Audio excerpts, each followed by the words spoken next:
নমস্কার বন্ধুরা, প্রিয়াঙ্কাস কিচেনে আপনাদের সবাইকে স্বাগত। একঘেয়ে খাবার খেতে কারোরই ভালো লাগে না, তাই জন্য আজকে আমি চিংড়ি মাছ দিয়ে একটা চাইনিজ রেসিপি দেখাচ্ছি। তাহলে দেখতে থাকুন পুরো ভিডিও।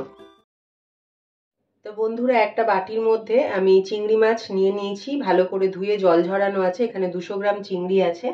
দিয়ে দিচ্ছি লেবুর রস। 1 চামচ ভরে আমি লেবুর রস দিলাম, পাতিলেবুর রস। আপনারা চাইলে ভিনিগারও দিতে পারেন।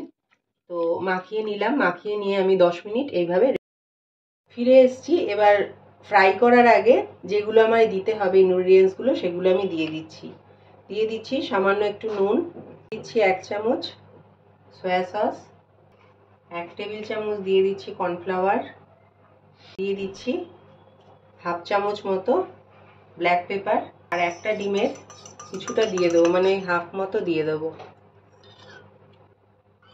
এবার ভালো করে মাখিয়ে নিচ্ছি। লেবুর রস দিয়ে যে চিংড়ি মাছটাকে মাখিয়ে রেখেছিলাম 10 মিনিট, তো যে রসটা হয়েছিল মানে এক্সট্রা জলটা, সেটা আমি কিন্তু বার করে দিয়েছিলাম। তো মাখানো হয়ে গেল। এইভাবে 5 মিনিট রেখে তারপরে আমি ভেজে নেব।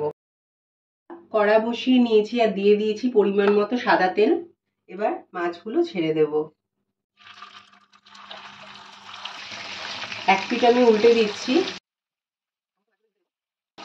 এবার তুলে ফেলছি মাছগুলো। টেবিল চামচের একটু বেশি দিয়ে দিচ্ছি রসুন কুচি, সেম মাপেই দিয়ে দিচ্ছি আদা কুচি। হালকা ফ্রাই করে নিচ্ছি। একটা কাঁচা লঙ্কা দিয়ে দিচ্ছি সবুজ, আর একটা লাল দিচ্ছি, মানে 2টো কাঁচা লঙ্কা দিলাম। ঝালটা আপনারা নিজেদের স্বাদ অনুযায়ী দেবেন। বড় সাইজের একটা পেঁয়াজ আমি দিয়ে দিচ্ছি, এরকম বড় বড় করে কেটেছি। দিচ্ছি গ্রিন ক্যাপসিকাম, এটাও একটা নিয়েছি আমি গোটা, মাঝারি সাইজের।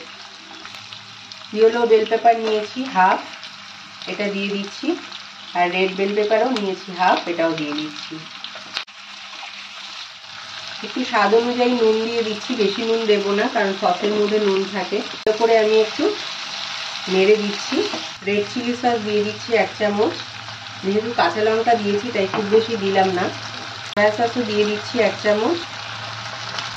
লেবুর রস দিয়ে দিচ্ছি 1/2 টিস্পুন মতো। ভালো করে মিক্স করে নেব। এবারে দিচ্ছি পেঁয়াজ গাছের সাদা অংশটা, এটা 1 টেবিল চামচ মতো দিয়ে দিলাম। আবারও আমি মিক্স করে দিচ্ছি। খুব বেশি আমি ভাজছি না কিন্তু। এবার ভেজে রাখা চিংড়ি মাছটা দিয়ে দিচ্ছি, একটু কষিয়ে নেব এগুলোর সঙ্গে। এবারে দিয়ে দিচ্ছি কর্নফ্লাওয়ার। এখানে 1 টেবিল চামচ কর্নফ্লাওয়ার আমি জলে গুলে নিয়েছি, এটা দিয়ে দিচ্ছি।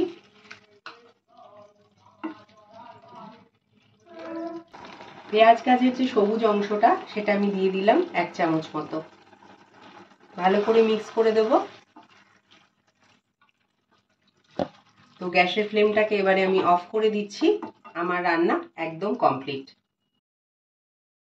বন্ধুরা, তৈরি হয়ে গেছে আমার আজকে চিলি পর্ন রেসিপি। গরম গরম ফ্রাইড রাইসের সঙ্গে সার্ভ করবেন। আর যদি আমার ভিডিও ভালো লাগে তো একটা লাইক করতে ভুলবেন না, আর পাশের বেল বাটনটা প্রেস করে আমাকে সাবস্ক্রাইব করতেও ভুলবেন না। তাহলে দেখা হচ্ছে নেক্সট ভিডিওতে। আপনারা সবাই ভালো থাকুন, সুস্থ থাকুন। নমস্কার।